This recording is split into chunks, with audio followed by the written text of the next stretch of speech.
welcome.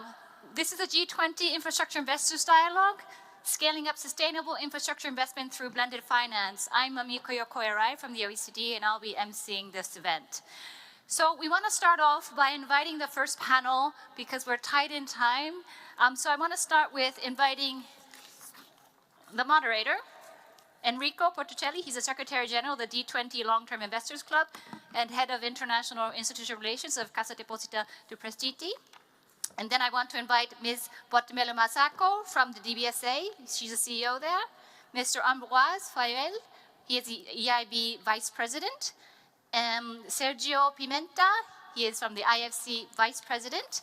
And finally, Mr. John Denton, Secretary General of the International Chamber of Commerce. If you want to join us here on the stage, and we'll start.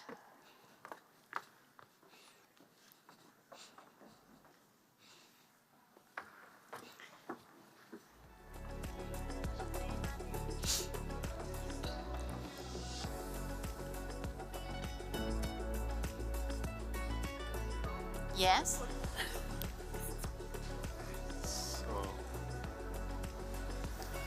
There's so many things bouncing on me. So good evening, everybody. It's a pleasure to be here, to welcome you all. Thanks for being with us for the G20 Infrastructure Investors Dialogue. As mentioned by Mamiko, this is an official G20 event organized under the auspices of the G20 South African presidency, co-organized by the D20 Long-Term Investors Club and the OECD. I want to thank both the G20 presidency and the OECD for the great cooperation in the preparation of this event, which has a specific goal to gather financial institutions, G20 representatives and private sector, focusing on how we can contribute to the deliverables of the G20 and the G20 agenda with a specific focus on long-term infrastructure investments. And today, this time, we will be focusing specifically on blended finance and de-risking tools to boost infrastructure investments, which are key to ensure a sustainable long-term and sustainable development growth all over the world, and especially in the emerging markets and developing economies. Infrastructure, we know, has been discussed at length in this Financing Commons Summit. And sorry, I forgot to thank the key hosting institutions. First of all, Financing Common Secretariat, the Development Bank of Southern Africa, and the Asian Infrastructure Investment Bank, which organizes such excellent international gatherings here in Cape Town. I was saying, we discussed already about infrastructure, how infrastructure is a fundamental driver for economic growth, social progress, and I want just to mention just one figure, then we will go immediately into the conversation with our guests. World Bank is, according to World Bank, developing countries need to allocate at least 4.5% of their GDP annually to ensure investments in essential infrastructure to meet SDGs that we collectively agreed on the 2030 agenda. It's a very ambitious goal, a very ambitious task. And we do know that this goal cannot be achieved without a joint mobilization of public and private capitals. That's why we put at the core of our G20 Infrastructure Investors Dialogue the focus on wider private capital mobilization, and around this need and this urgency we want to also have a discussion, keeping in mind that we do see the role of financial institutions, public development banks, multilateral development banks, DFIs, as catalytic ones. We do think financial institutions, as the ones I mentioned, can really play a bridging role between public and private sector. And we do think that it's not just a matter of combining public and private capitals, it's also a matter of looking for more innovative financial tools, catalytic capital, early early stage investments, obviously de-risking mechanism and technical assistance to improve project preparation and bankability of projects. All of these things will be discussed through the, today's agenda and dialogue and today's two sessions. So without further ado, let me introduce our speakers. First of all, Mr. Ambroise Fayol, Vice President of the European Investment Bank, is leading EIB efforts on climate action, just transition and energy efficiency for SMEs. Also overseeing the funding and treasury operations of EIB, is board member of the European Investment Fund and manages EIB's activities in a variety of regions, France, Sub-Saharan Africa and the Pacific region. Mr. Sergio Pimenta, Regional Vice President for Africa at the International Financial Corporation of World Bank Group. He oversees investments and advisory operations aimed at expanding private sector contributions to development challenges in financial services, manufacturing, agribusiness services and infrastructure. Mr. John Denton, the Secretary General of the International Chamber of Commerce, is also board member of IFM Global Investors and leading institutional investment manager and chairs of the Muller Institute Advisory Board at the University of Cambridge. And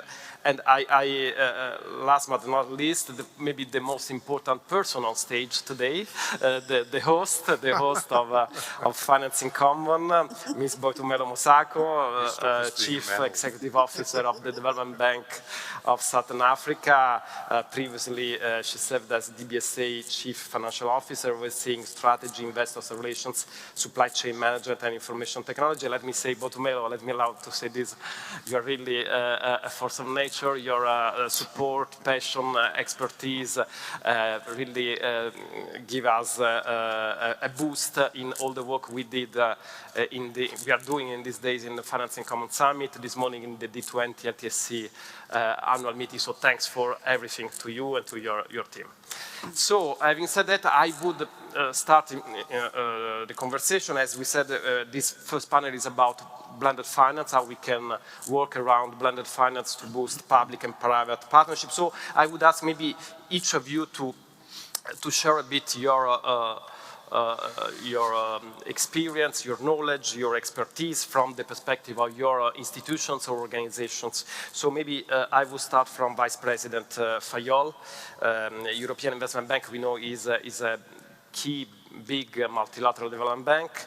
In recent years, EIB has ramped up its support towards Africa. So we would like maybe to hear from you what approach is EIB following to blend public and private resources, which financial instruments you have activated in this regard to support investments, especially obviously on sustainable and high quality infrastructure on a global stage, but maybe first of all in Africa. So over to you. Thanks a lot, and many thanks again to the organizers, to the host, to Rémi, to you, Boitumelo, for this really remarkable event. I would say even more important this year, to show that we are united and that we are following the long-term objective of trying to develop financial ways to reach climate finance to an extent that would allow to reach our targets. So EIB, what do we do in Africa? Every year we do 3 billion euros of investments to Sub-Saharan Africa. And what we do in Sub-Saharan Africa is mostly in infrastructure, in particular transport and sustainable transport. And if you want some examples, what we have done last year, I mean, we have done many of the projects that are the road corridor that goes from Nouakchott to Lagos, and from the Pont de Rosso, from the border between Senegal and Mauritania. The last project that we have done last year is, it's going to be signed this year, is in the continuation of the road in Guinea-Bissau. I find it interesting because this is a project of a bit more than 100 million euros, which for a country like Guinea-Bissau is a very big project, and actually required a discussion with the IMF on how can it be included in the program that has been put in place for Guinea-Bissau. But the IMF found that it was very interesting for the prospect for growth in Guinea-Bissau, and that was worth taking maybe more than 1 year of public investment for that project, but that is what we have done. In transport, what we do is a lot of projects that are related to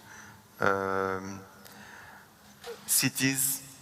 So, you know, if you have BRTs in a country, it's often financed by EIB. If you have in South Africa projects that are related to public sector action in logistic and freight, that's also something that we support. And we do also projects in infrastructure related to agriculture, and in particular the adaptation of agriculture, for example, in Côte d'Ivoire to the new regulation in Europe pertaining to cocoa. What can I say about the way we do blended finance? 3 things. One, this is in our DNA, because we never finance more than 50% of a project.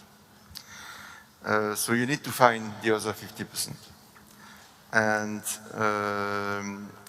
actually, as a matter of fact, we do find the other financiers for a project, and that's really something that we enjoy, to find different institutions, be it private, be it public, and including public development banks, be it other multilaterals, to do the blending. The second thing is, what we use very often is guarantees, and guarantees in particular from our key partner, which is the European Commission. And that allows us to really de-risk projects. And the third thing is, we try to, by the way, I say that, but one of our objectives is to try to help and support financial institutions that are African financial institutions. Because we think this is the best way for SMEs in particular to be really supported at the extent that is needed. And African institutions know much better than we do what is happening in the field. And finally, we try to develop new projects that are trying to bring in private investors in magnitude that are not necessarily known, at least for us. And there is one initiative that I would like to mention, which is the Global Green Bond Initiative. This is an initiative that is going to use equity that will be brought by the European Commission and the big European public development banks, us, GDP, KfW, ECO, AFD, or Proparco will be part of that. And there will be an issuance of 2 billion of senior notes that will be purchased by private sector. And the idea is to issue green bonds with leverage that will finance projects, in particular infrastructure projects, that have a green component. And so we try to find ways to make the blending increasing the leverage, because that's the key word for blending. It allows to have more leverage and to take more risks. And I think there are various initiatives that we try to follow, and I'll stop there. Well, thank you very much, Ambroise. And I think you mentioned key elements, how to to translate blended finance into reality, how to shape it through partnerships, to local ownership, especially here in the African region.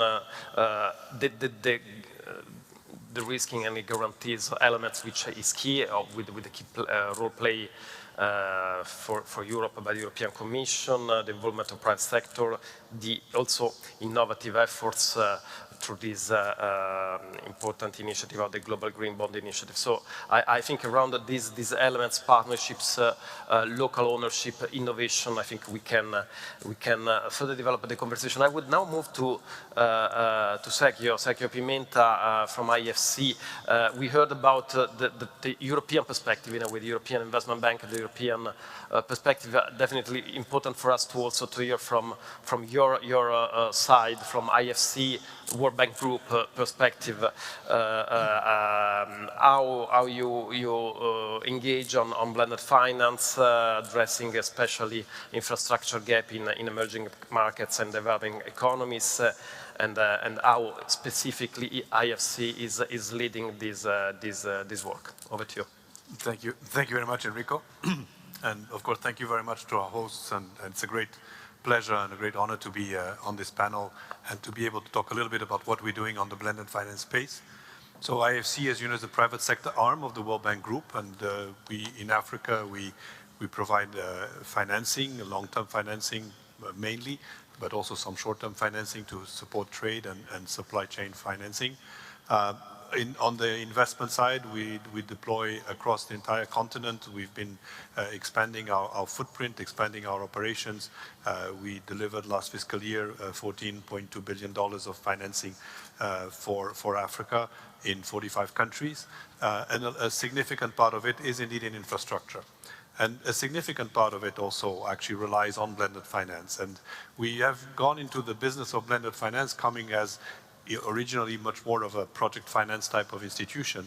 We shifted to this model over the years because we realized that as markets developed, as countries developed, you could see a gap being created between the part that could be funded by the public sector, and that, as we all know, nowadays is facing a number of limitations in terms of how much volume can be spent by governments on the development agenda. And the part that was financed by private sector, when IFC started, not that many private sector players were intervening at scale in Africa. Over time, the private sector has developed, financial private sector has developed, and so we felt that that space being served by commercial bank, by investment banks, was less needed, where we were less needed. So we saw a space in between, a number of projects, a number of initiatives of companies that deserved financing, but that needed long-term financing that was not available, and it was not available very often because the projects or the investments were considered too risky.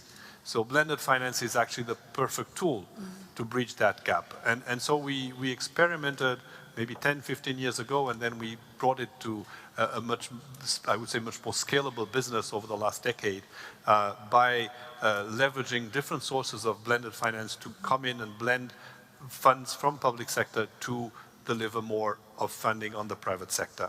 Our largest blended finance source is, of course, the IDA private sector window, a private sector window that is financed by the World Bank.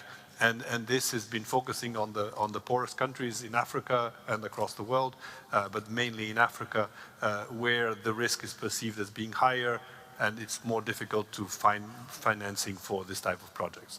What is interesting, and I'll give one example since you're asking me a bit of what we're doing, and I will take, of course, an infrastructure one, because when we look at Africa, we all know the challenges in terms of electrification, and recently the World Bank Group, together with the African Development Bank Group, have announced this Mission 300 with other partners, including a number that I saw in the room, where we will provide the financing that is needed to connect 300 million people in Africa to the electrical grid. Or part of it will be done through off-grid mechanism, to mini-grids and off-grid systems. And those, when we look at how we can scale them up, require long-term financing that is not available. So it requires debt and it requires equity. So we deployed two instruments, both of them using blended finance, where through these instruments we'll be able to finance developers that need equity and developers that need long-term debt, and they can come as a complement. This is the type of examples where with the fund debt, the equity part, we hope to have a vehicle that will reach $1 billion.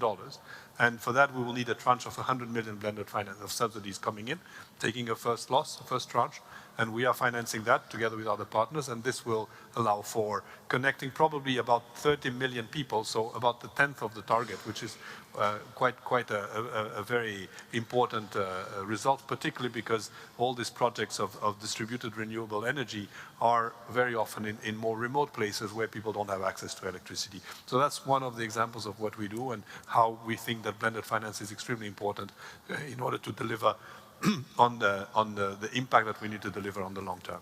Well, thank you, Sergio. Thank you also for bringing to our attention the specific example of Mission 300, which I think it's really a flagship initiative from World Bank Group and African Development Bank. I know many financial institutions are supporting these ambitious initiatives, and I think it's very interesting to look how this combination of equity and long-term debt tools could effectively facilitate a wider mobilization of private capital. So coming to the private sector, we said at the beginning this is a dialogue between financial institutions, G20 authorities, and private sector. So we thought it was important to bring in the perspective also of private sector. So I'm very glad to have with us John Denton, the Secretary General of the International Chamber of Commerce.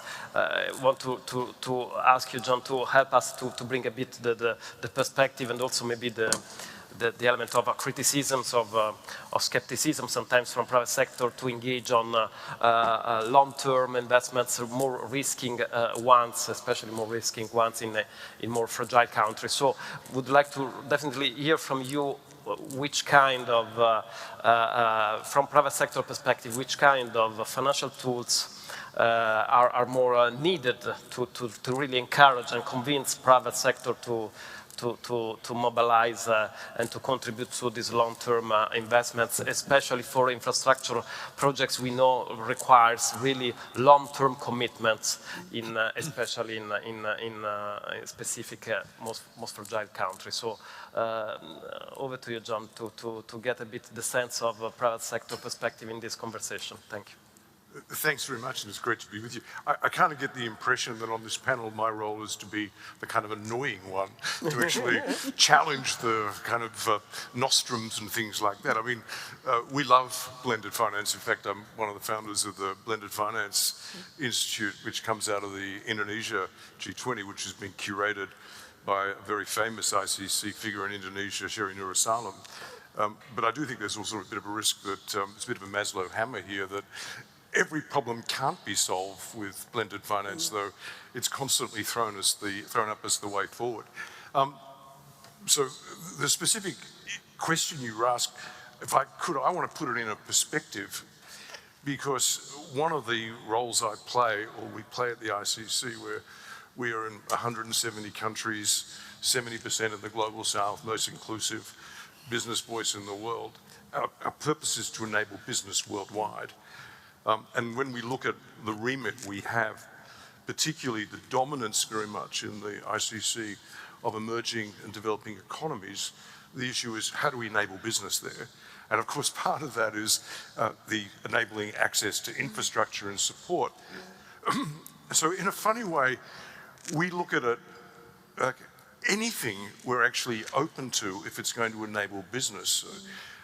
The other perspective we have is that I've been asked to co-chair the private sector input or steering committee for this Finance for Development conference, which is once every 10 years, etc., which is very, very important. But there's a couple of intersections here which are causing me great concern. The constant focus on instruments, as much as I would like to see blended finance as a kind of movement, but it's actually ultimately an instrument used in different ways, is probably helpful to one level, but is not going to get us where we need to get to in terms of what we see as the big challenge, which is enabling the functioning of private sectors and developing and emerging economies and the support that's needed. there's not enough blended finance in the world to deliver us. And let's be clear, there's not enough philanthropy in the world to get us there as well. We need to create environments where there's proper returns available. And again, blended finance can do that because of the mezzanine you operate there. What is really worrying us, frankly, at this point in time, moving towards the Seville conference, is a lack of political momentum to support the enablement of access to the 1.6, 1.8 trillion dollars. What the UN is saying to me is, oh, the private sector has to deliver, commit to 1.7 trillion. Well, that's not going to happen. But what we can do is, and this is what we're trying to work out, is the enabling environment to support it. And of course, the tools then to use the enabling environment include blended finance. But one thing, and it's actually great to be here with the OECD, I might say, because one of the signals, and this goes as a private sector investor, that is very important is commitment to the creation by governments of enabling environments.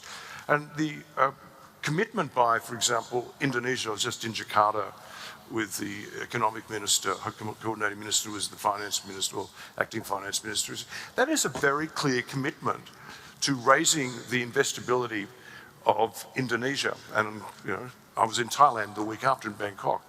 So I think, no, I'm pointing to these elements that this is more than a one-way street. We need governments as well to commit to creating the enabling environment. Because if all we have to play with is blended finances, I was like, it's not going to be enough. And I do sit on the board of a very large investment fund. We're actually, we've just grown to $280 billion fund. And we specialize in infrastructure. And it's good to see Meridian here, because you actually focus very much on developing emerging economies. We don't have 1 cent invested in Africa. And it's not because we're horrible people. Our commitment is we're pension capital, a pension fund. We have to preserve the returns for working men and women around the world to retire in dignity. So we need to have returns available to us. And so we have rules. And one of our rules for our mandate is that we do not invest in countries outside OECD or OECD aligned. So you're much more important than you actually think you are. But I say that in these conferences, and often it's sort of like, oh, well, let's just move on. But what I'm saying here is that what we're trying to build here is not respect for an instrument like blended finance, is to recognize its utility, but it has to be in the context of creating an enabling environment for different forms of investment.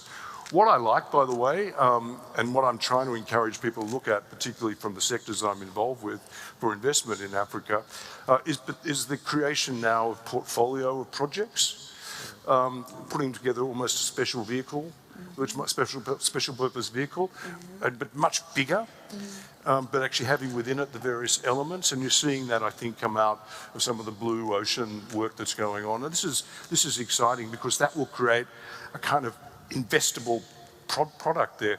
But blended finance is just a part of it. Because don't you want equity in the end? I mean, isn't there enough debt going around the place? Don't you want to create vehicles where there's more opportunity for equity investment? So what I'm trying to put here is a context that we're moving towards quite a pivotal moment during the course of 2025 with the Seville conference about the commitments that need to be made for enablement of access to the SDGs. And the SDGs are about helping ensure that people live a life of dignity, but with work and in economies that function. That's what they were designed for. We at the ICC, we're all up for that, but we do need people to recognize this as a two-way street. Governments also have to act in a way that creates the environment, and the private sector within those economies need to be enabled. That's what we do. We empower the private sector. Frankly, the public development banks have a critical role to play in this because of the political purchase you have. But we are not seeing enough mobilization of this kind of narrative to actually seize, I think, the opportunity to deliver a stronger outcome for the Finance for Development conference. And again, I don't dismiss, and I certainly hope no one takes from this conversation that I don't respect the utility of blended finance. I just want to put it in a perspective, and I want to actually ensure that we're thinking about other things as we try to move towards a better development outcome for Africa. Thank you, John, and thanks for recall to us the need for also a responsibility from the governments to ensure the enabling environment for facilitating private investors. But still, I do think that private sector should also focus more on the specific role, the proactive role that can be played in. Can I just add one thing, if I could? That's why we also look at it, like, what are the inhibitors here? And one of the inhibitors I discussed this morning is the anachronistic nature of the macroprudential frameworks that operate in 2025. And for us, when we move towards Seville, and when I participate in the B20 and the other discussions with ministers, this is a point we bang on about. The world has made it very hard for the private sector to invest, and it's very hard for governments to create the projects because the model that's being used is a model that came out of 08, 09 in terms of financial stability. But financial stability has to be understood in the context of 24, 25, potentially 30. So what does that look like in terms of the frameworks to enable access to private sector, which could actually bring down the cost of capital, improve the risk profile as well? So there's a number of dimensions we need to look at here.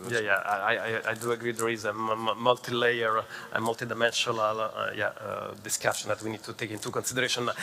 And now moving to Boitumelo. I'm sure, Boitumelo, you will be convincing John to invest in Africa, because he was saying that his fund is currently not investing in the region. So I'm sure you will be super convincing. I have been bothered by that comment since this morning. He says, how do I get access to that commonwealth, John?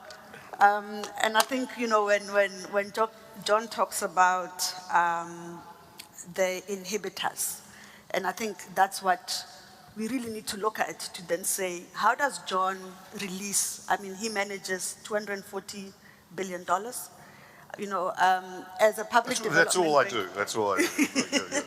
One of the things he does as a public development bank is to then say, what is it that we need to do to get access to that? So we are constantly on this journey of laying out the red carpet for the private sector. You know, how do we make it, you know, investable for the private sector? You know, John touched on a very pertinent point, which I would like to, you know, share on the successes in South Africa of what he speaks about. When you look at, he mentioned an enabling environment. One of the things that South Africa did, and this is way before JP discussions. This is work that started way back in 2010, 2011, when the Public Development Bank, which is the DBSA and government at the time, decided to create an enabling environment for renewable energy investment. And by creating the independent power producer program, it also answers to a portfolio of assets. So it's not on a one-by-one basis. Now, when you look at the OECD principles, they talk about access, affordability, and then addressing the issues around climate when it comes to energy. And with the independent power producer program, the key thing was also around the right pricing. So we, as you know, between ourselves, DBSA, and the South African government, in putting together this this program, and government providing a guarantee in terms of offtake. You know, so it's a perfect example, and it's a flagship example of how that enabling environment can actually, you know, create private sector participation. I mean, we sit here today with more than 200 and probably more than 250 billion invested in that renewal program. And interestingly enough, more than 90% of those funds actually came out of domestic markets. You know, so when you know that that story and that testimony of what we achieved in South Africa is a great learning example. And because this morning we were even talking about the necessary speed and scale, it is a model that can be replicated in other countries and for other sectors as well. And when it comes to blended finance, we ensured that how do we make sure that this program is inclusive and addresses our transformation agenda as a country because of our history. And as the DBSA, with every transaction, it was about how do we ensure that participation. So we would provide the equity portion for communities that need to, participate in those investments. We would also provide senior debt, and what you would then have is this package of an enabling environment and institutions that then say, how do we make it work, and use the various instruments, not only to make it workable transactionally, but make it workable from a development impact perspective by enabling inclusion. So these sort of blended finance structures, for us, we do not see them purely as answering a financial question. Let me put it that way. It's about how to make it workable to enable inclusivity and participation of disadvantaged communities into lucrative transactions of that nature. The second thing that I'd like to mention as well, which is something that we did in the last 4 years, which was announced by our president, that we are in an infrastructure-led economy, and together with infrastructure, South Africa, our national treasury, and the DBSA, we then formed the infrastructure fund, which is a fund that will enable blended finance. So it will, for a portfolio of projects, it will, get an allocation from the state, but then leverage that money from the state to then, invest in projects, catalyze more private sector funds to make the project the project work. And I think as we sit here today, we probably have a pipeline of about $5 billion for that specific initiatives. And these are mechanisms, that enable the speed and the scale. And we have those success stories to tell as an institution. The last example I am going to make is when South Africa started facing challenges from a generation perspective, one of the things our government did was to reform the energy sector by actually enabling private generation of energy, by actually increasing what companies or individuals can generate in terms of energy. Now, and I think Embryos here is actually a partner of us in that initiative, in that because we own land and we need to make sure that with implementation we do it at the lowest cost possible, we then raise concessional funds. So that we can own land at a cheaper rate, so that we can, enable these transactions to then happen. The embedded generation transactions. We did one for 338 megawatts. There's one we did for 580 as well to support the mining sector. And as you know, that's one of our big economic sectors in South Africa, and diversifying the energy mix to actually support that. So we see it in many different ways, and we see it beyond finance, but also driving not only socio economic development or access to energy, access to transport, access to water, but most importantly, inclusivity and changing livelihoods.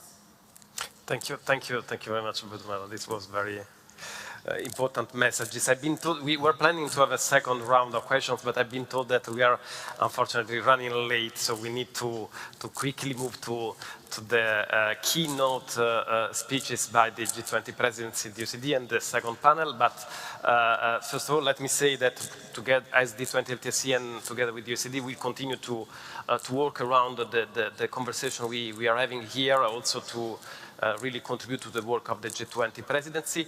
And let me, please join me in a round of applause, thanking colleagues here on stage, Ambros Fayol, Sergio Pimenta, John Denton, and Budmara Masako. Thank you very much. I wanted to respond to you on I couldn't work out where was the question. I wanted to respond to you on the, I hope I didn't say that blended finance was the only tool.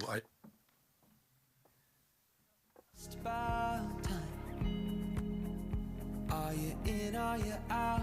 There's no room for doubt, just stay for a moment. Thank you. Thank you very much. So I would like to welcome the G20 presidency, South Africa.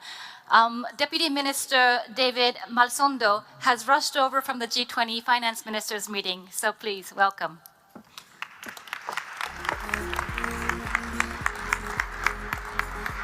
Thanks. I had to leave everything to come here because I do think this is a very important platform. And good evening, everyone.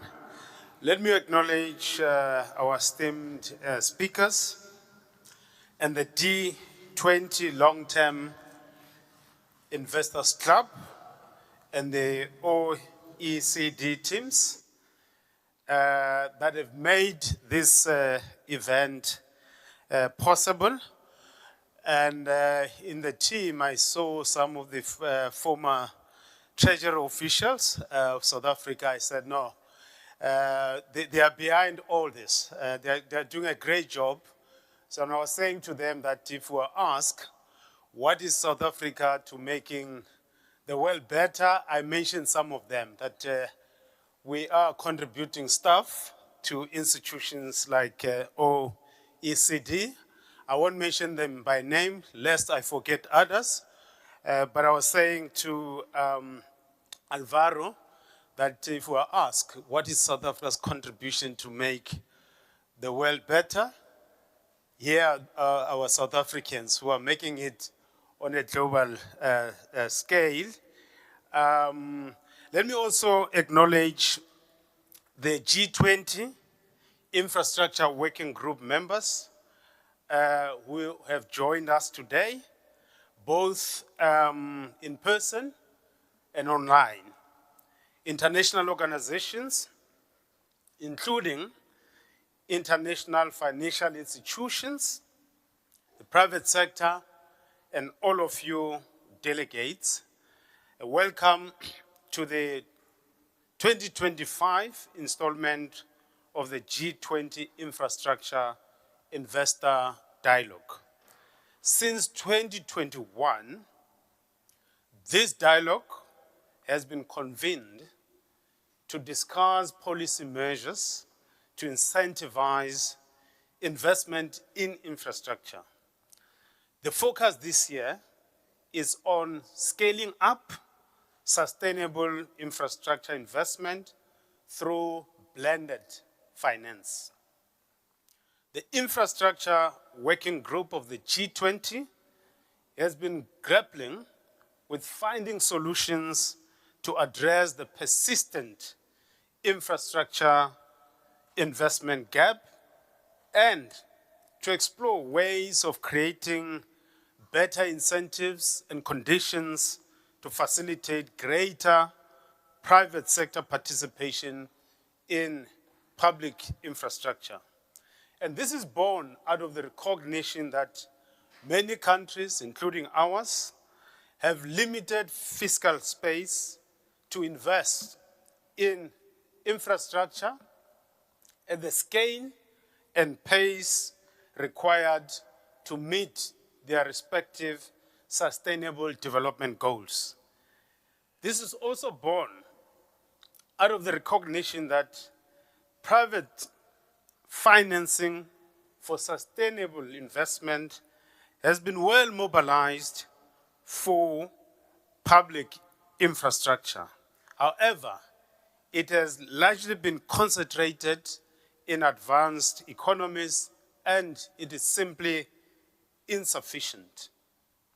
In this regard, priority 2 of the infrastructure working group under the South Africa's presidency, as led by the OECD and IFC, is expected to do the following. Amongst others, to develop a report on blended finance de-risking measures and provide proposals on how to strengthen critical role of various actors in bolstering sustainable infrastructure investment flows, particularly in emerging and developing countries. It is in this context of this work that this dialogue is convened to inform this report.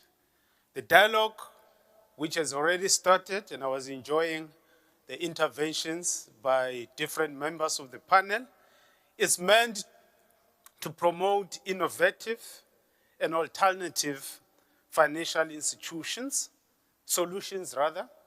to scale up sustainable infrastructure investment with a focus on how blended finance and de-risking instruments can work better to attract private capital to infrastructure projects which are necessary for economic growth. The voices and perspectives of multilateral development banks and the private sector are critical in supporting the efforts of the G20. With that, I invite all participants to continue to engage in this important discussions. I wish to thank all of you for honoring this invitation, and now, I now hand over to you, Alvaro Pereira, to take over. Thank you.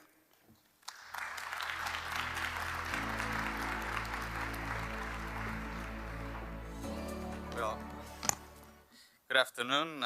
First of all, it's a pleasure being here in beautiful Cape Town, and congratulations to the South African presidency, because I think it's doing a fantastic job in the G20, fighting for multilateralism and showing that the G20 in Africa is a better G20. And so it's really congratulations, fantastic organization. So Deputy Minister Masondo and distinguished guests, it's a pleasure here to be here to provide some remarks within these panel discussions. And I'm pleased that this is going to be talking mostly about emerging market and developing economies. It's important to put things into perspective, why infrastructure investment is so important. Remember, you cannot have true development without infrastructure development.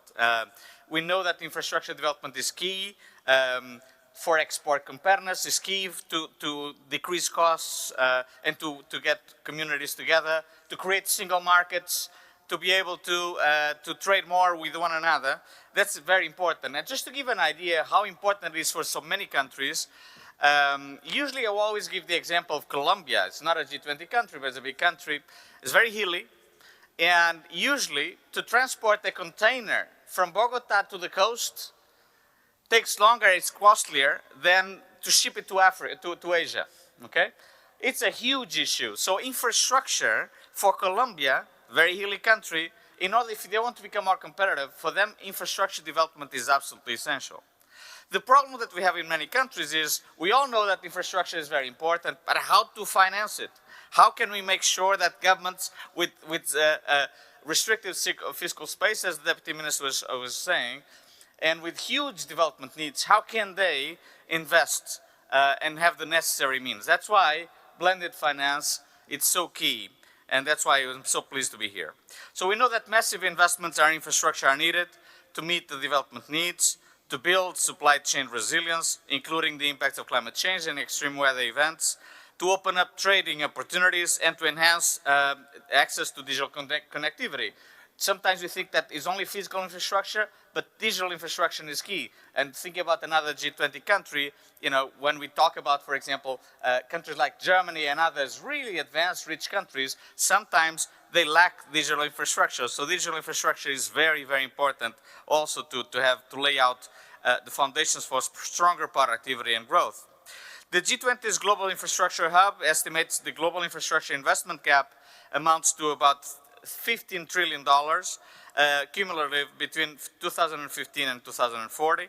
Given the significant pressures on public budgets, governments will need to further draw on private infrastructure investment to meet these funding needs. But while the infrastructure investment gap is in the trillions, private sector investment in those assets is only in the billions.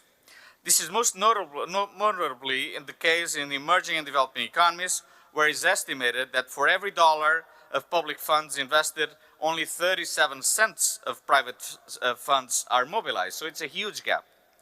What should be done to make investments in infrastructure assets a better value proposition for the likes of the investment funds, asset managers, and institutional investors? Well, first we need to have and actually do better infrastructure projects. Let's not forget, for example, that 80% of all infrastructure projects in sub-Saharan Africa fall in early stages of development.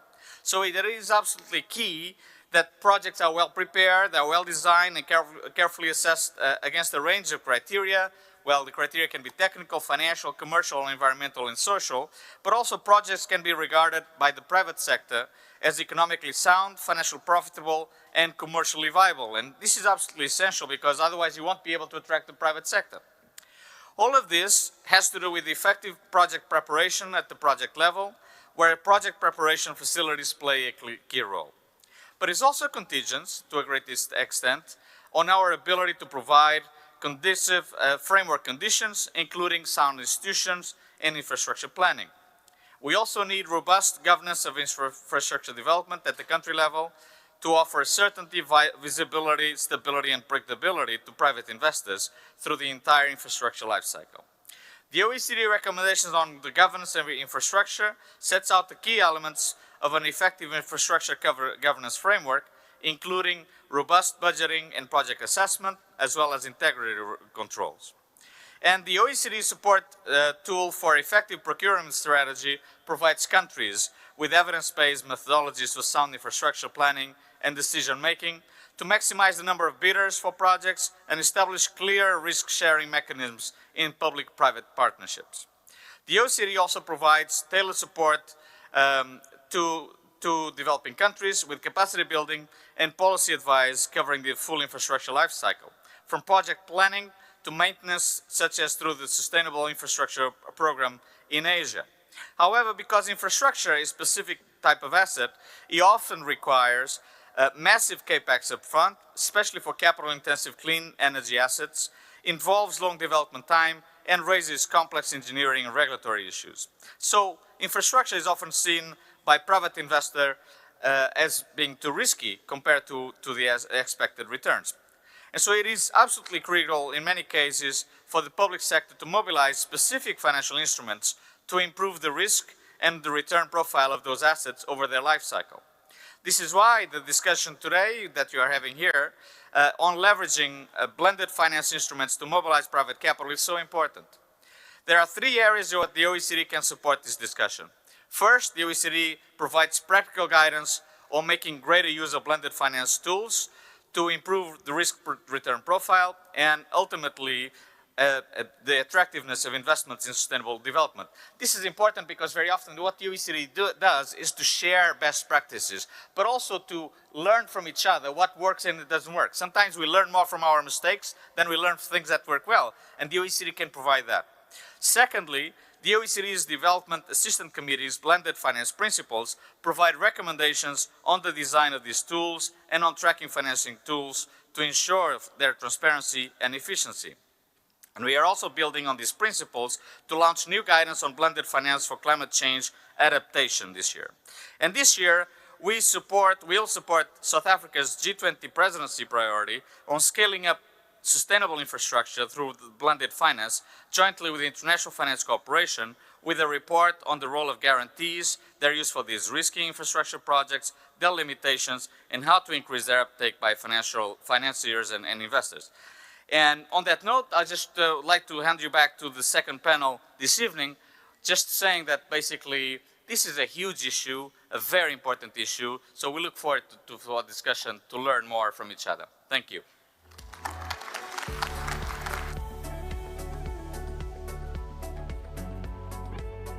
Thank you, Advalo. So with that, I would like to invite the last panel. First, Nicolas Pinaud, my boss. He's the Deputy Director or Directorate of Finance and Enterprise Affairs at the OECD. Mr. Murat Gilikic, he is the CEO of TSKB, the National Development Bank of Turkey. Sir Danny Alexandra, he's the CEO of HSBC Infrastructure Finance and Sustainability. And Mr. Thierry Do, he is the Meridiam Chairman and CEO. I hand it back to you.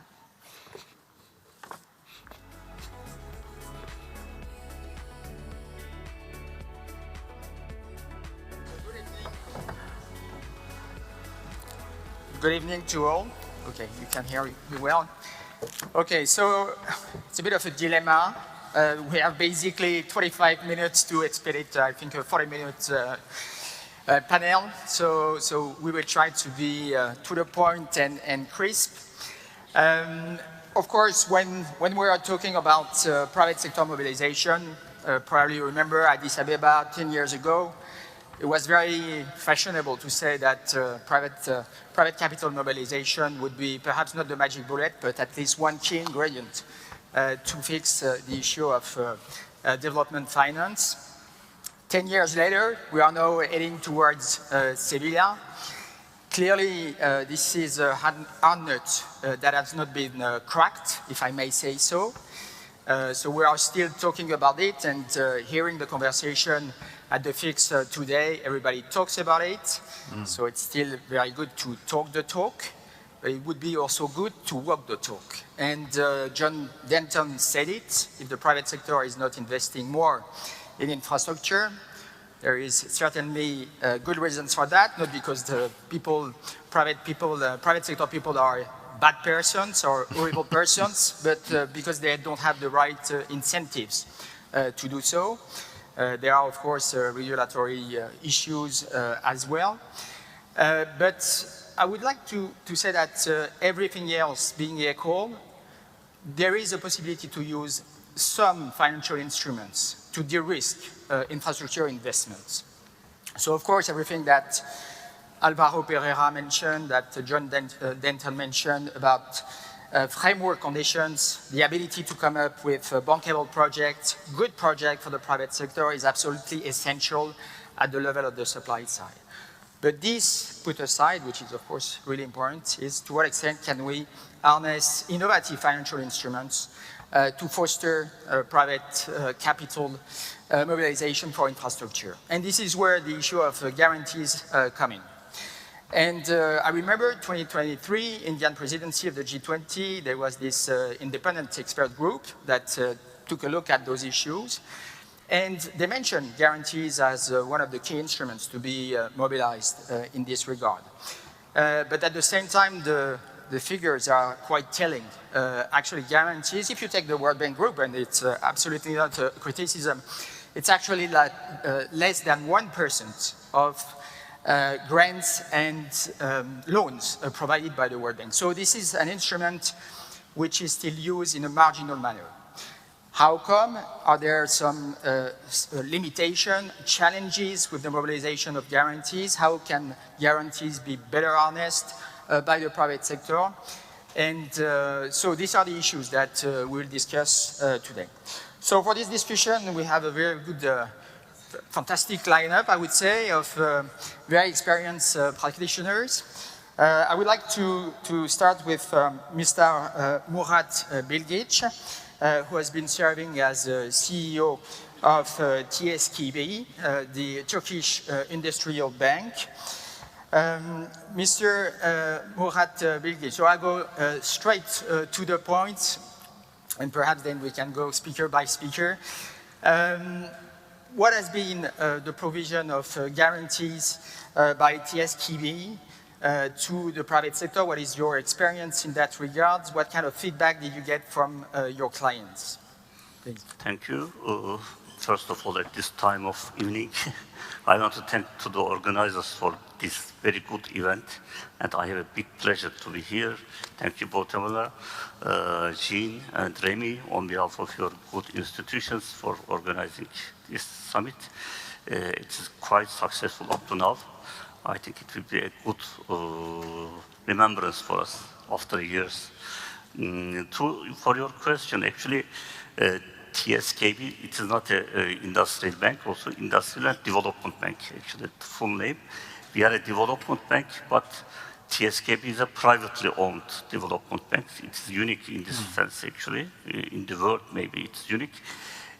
We are a private bank, but we are benefiting from some government support.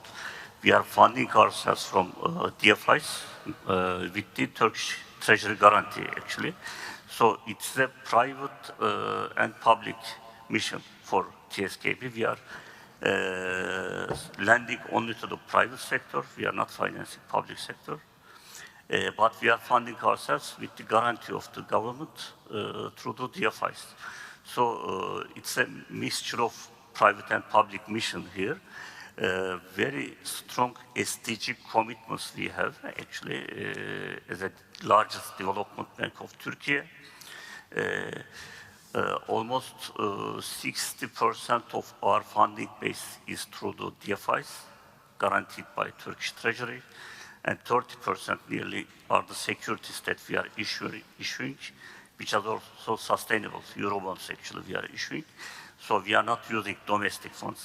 We are using DFIs and sustainable bonds, but we are lending to the private sector. For the infrastructure, that how we are funding these infrastructures, because TSKB is lending private sector, but this private sector is sponsoring large public infrastructures in Turkey. Turkey is a different example in this sense, because in the last 20 years, we have completed hundreds of billions of dollars infrastructure investments in Turkey through mainly public-private partnerships scheme. These are mainly in transportation, including seaports and airports, that we have completed the largest, one of the largest airports, that's the Istanbul airport, 150 million passengers capacity, and it is working very well, actually. I mean, it's the largest one in Europe and the third one in the world, actually. The other field that these investments are the energy, renewable energy production and distribution side. And the third one is the healthcare facilities that I think, Thierry, you are also one of the investors in Turkey. For your question, actually, how we can mitigate the risk associated with these very difficult and large projects, actually. First of all, these projects, infrastructure projects, needs to be, of course, financially feasible, first of all, economically feasible. For the development bank's perspective, it needs to be environmentally and socially feasible also. All parties, public, private, lenders, investors, the equity holders, needs to be convinced about these perspectives, I think, feasible perspectives. Otherwise, it is very difficult to trigger the investors and equity holders to invest in this business projects, and for the lenders to support the project, actually. What I mean by the feasibility of the projects, actually, as I mentioned, in 20 years, we have made these projects. I mean, almost all of them are public-private partnerships. We are trying to mitigate the risks associated with the projects through this partnership, actually. The most important risk that, on my experience with regard to these projects, is the foreign exchange risk actually for these projects, because almost all of these infrastructure projects are benefiting from the local currency. I mean, their business model is based on local currency, but we are financing with hard currency, actually, US dollar or euro we are getting. And this currency risk needs to be hedged or mitigated by parties. And public-private partnership is coming into picture in this sense, actually. I mean, this risk is shared between the parties, actually. The second issue, which is not least but more important, actually, is the policy certainty, actually. I mean, from legal and regulatory framework, these projects need to be well structured for both investors and for the lenders, actually. There should be a very secured legal framework for these projects to be handled. I think we have done as a country so that we have achieved this huge amount of infrastructure investments in the country. And the third issue, which is highly related with the first issue, that's the foreign exchange risk and other commercial risks linked with these projects, is the macro-financial stability, actually. I mean, the country needs to be stable so that the investors can take such risks and mitigate such risks. If this final parameter is not there, I mean, it's very difficult to mitigate this risk, and with other sorts of de-risking instruments, which are quite standard, actually, I mean, like guarantees, etc., it's very difficult to overcome this. Within all these perspectives, what the development banks can play a role, and what we have done as TSKB in Turkey, actually, we are mainly financing Turkish assets, actually.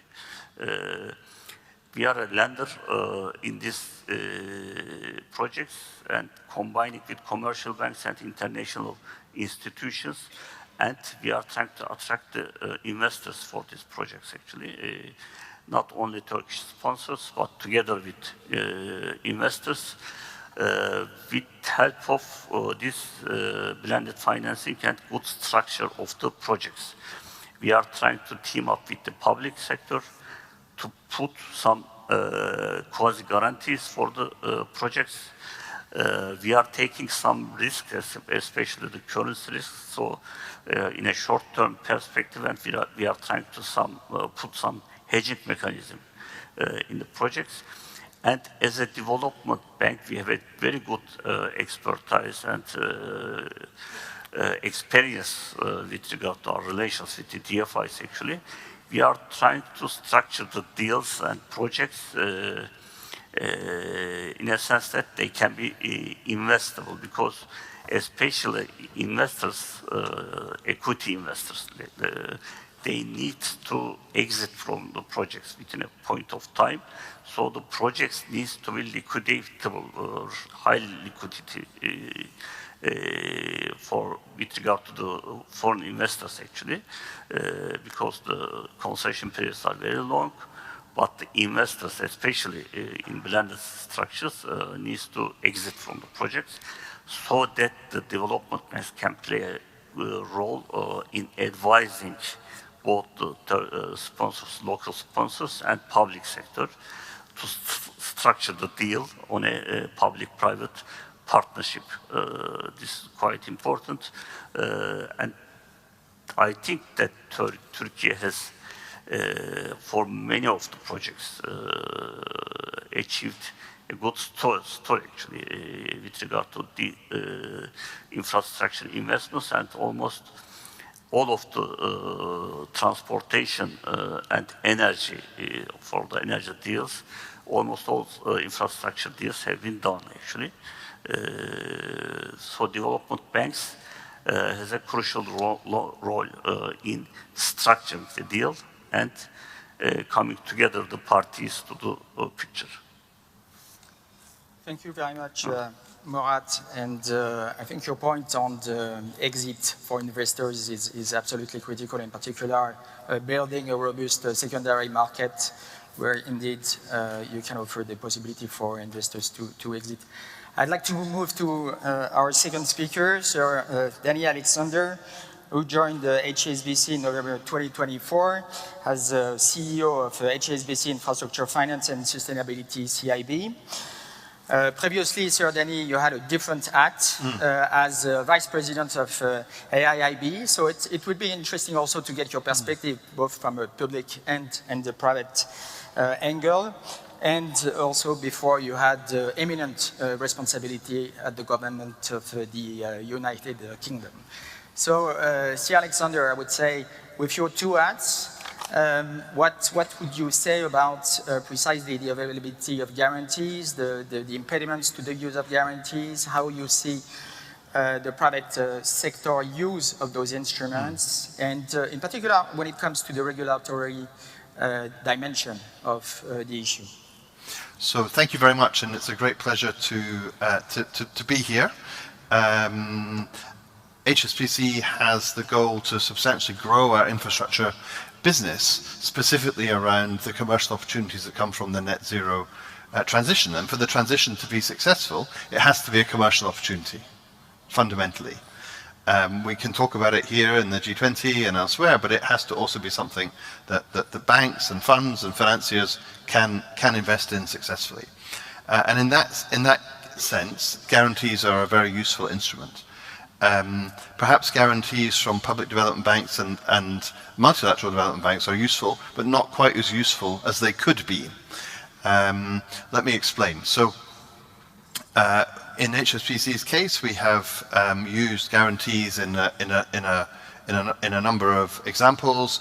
For example, we supported the government of Egypt with their first ever panda bond to raise onshore funds in the Chinese market with guarantees from the African Development Bank and the AIIB. HSBC itself benefited from a MEGA guarantee for our business in Mexico, giving some capital relief, which was then able to be reinvested in sustainable finance in Mexico. So those have been very useful instruments. But we also work very much with export credit agencies.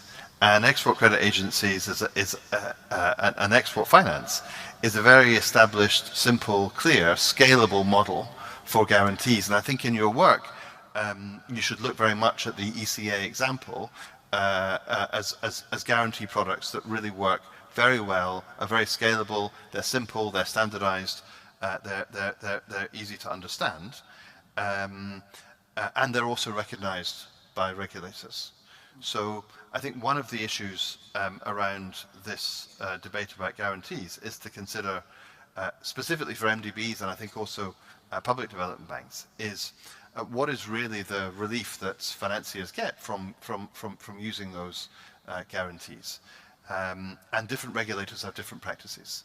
And if the practice is that perhaps, so in the case of guarantees by MDBs, often they're not recognized to the same extent as guarantees by ECAs. ECA guarantees are simple, they pay out very quickly, they're non-honoring guarantees with a time limitation. Often in an MDB case, the guarantee takes longer, it's for certain aspects only, and therefore it's not as easy or regulators have chosen not to recognize that to the same extent. And so that would be one, I think, kind of major area to look at. And that, by the way, those same considerations also apply to other products of MDBs. I know we're talking about guarantees today, but for example, AB loan structures also can be very valuable structures for MDBs to crowd in private sector participants. But because infrastructure and real assets in general have a higher capital charge under international financial regulation, then the guarantee element, the guarantee being able to have an impact on that matters a lot to the extent to which it will be used and the extent to which it will be useful. So I think that's one area. I know from you asked about my previous experience in MDBs. So AIB obviously was a new institution, young institution. We were developing guarantee products, looking also at what other MDBs were doing. I think that one of the challenges is that the range of guarantee products among MDB and public development banks is very fragmented. I think maybe 200 different types of guarantees or pools of guarantee finance are available. And so developing more standardized models, I think, would be something which could be very helpful to enabling these to be more widely understood, which is necessary in order for them to be more widely used. I think many MDBs apply exactly the same, they allocate the same amount of capital for a guarantee as they do for a loan of the same size. And so that's not universally the case. I see Ambroise frowning at me, so maybe EIB has a different approach. But certainly in AIB, and I know in other institutions, that's been an issue. And so actually, when I was in the British government as Chief Secretary of the Treasury, we introduced a guarantee scheme. It was called the UK Guarantee Scheme. It was in 2011. The challenges were different, but it was trying to create conditions where funds could flow into infrastructure in the UK post the financial crisis. In that case, the guarantee, the offering of the guarantee proved to be quite a valuable endorsement from the British government, albeit the guarantees were not very often used in practice, because it helped to give companies access to the markets. But the benefit from the Exchequer's point of view was that the very small amount of fiscal impact offering a guarantee had compared to directly financing. Yet in MDBs, the accounting treatment is quite different. And so I think that would be another area where perhaps thinking about that issue would help to see how MDBs could scale up guarantees further. It is a very useful product. I think if it's made simpler, where you look at the examples of success, for example, from export credit agencies, you could further strengthen this product and use it to mobilize much more broadly. Although I don't like the expression mobilizing the private sector. I think the private sector should be mobilizing the public sector, and that's certainly through partnerships what we and others intend to do. Thank you. Thank you, Sir Danny. I'd like to move to our third speaker, Thierry Deo. Thierry Deo is Meridiam chairman and chief executive. He founded Meridiam in 2005. Meridiam is an independent investment benefit corporation specialized in development financing and management of long-term sustainable infrastructure projects. It has $22 billion of assets under management, if I'm not wrong. You're also the chair of the Fast Infra group, so also a different hat that can provide an interesting perspective. So Thierry Deo, could you also provide perhaps more of a private sector perspective on the use of guarantees and why guarantees are not used to a greater extent by private sector operators?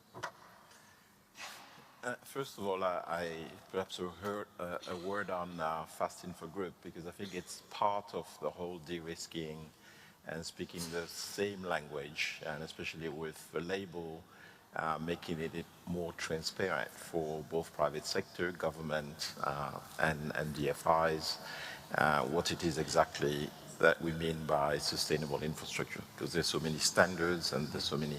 So it's quite an important piece of the soft, I would say, de-risking part of the whole thing, to mobilize a lot more private sector capital than it is today. And now I'll speak generally of de-risking instrument rather than just guarantees, because guarantees is just one piece of all of these things. And just to say, you know, to start, and obviously blended finance is not a magic wand, and I'll explain why. and second, when you ask for de-risking instruments and even guarantees, you shouldn't expect for your risk to totally disappear. You don't de-risk to zero, otherwise there's no point investing, because you won't have the reward either. So you're trying to achieve, as an investor, a good sort of risk-reward balance, but at the same time, the provider of the de-risking instrument also trying to achieve other goals for the project itself, or the investment itself. And I think it was mentioned earlier, inclusion. To give you a concrete example, the only reason we could invest in providing digital inclusion into townships in South Africa was because we have our Urban Resilience Fund, that is the blended finance fund that has a lot of support from a number of institutions in terms of first loss and enhancement of return, and therefore we can apply that. And that's how we de-risk our private investors into a structure, and we can do other things with it, including focusing on digital inclusion, for example, in areas that, you know, de-risking could also come from grants, making your financial structure a lot more sustainable, and the service at the end of it a lot more affordable, because affordability is actually very much linked to inclusion as well. And so there are multiple goals intrinsic to every single project that you cannot standardize, and so you do need to be able to use the de-risking instrument to fit every single project. But I would say that on a positive note, most of these instruments are quite readily available, and perhaps on the negative notes is that scale is not enough, and they are perfectible. And so and if I think about guarantees, for example, and we are systematic users of PRIs and breach of contract guarantees in emerging markets, very much systematic, because it actually helps our evaluation process and how, from regulators' perspective and investors, and by the way, pension funds do invest in emerging markets. They don't just do OECD, despite what has been said earlier.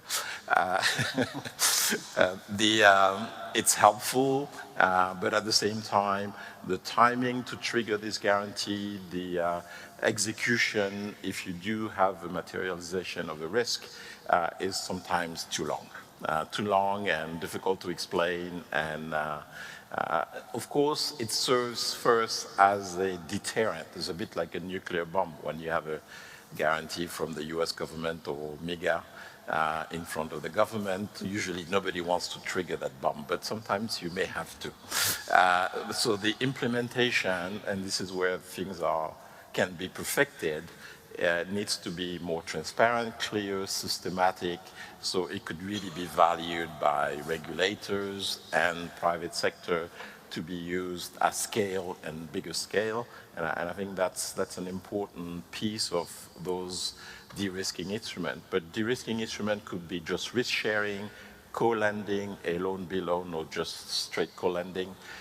Could be concessional funding, subordinated instrument. I think through the former Juncker plan, the EIB has probably invented everything you could find in the panel of de-risking instrument, left, right, top, bottom, and I think everything is available. It's a question of fitting it into your particular investment, your particular project, and this is where you need real engagement and partnership with the governments, with the stakeholders, locally, so because not one size fits all. I mean, but the complexity of it, in a way, makes it sometimes less accessible for people who do not have the time to mobilize, to be able to understand all this. So I can understand that a large pension fund of 500 billion doesn't necessarily have the resources to come down to Cape Town and understand how all these things work to be able to deploy. That's why you have fund managers.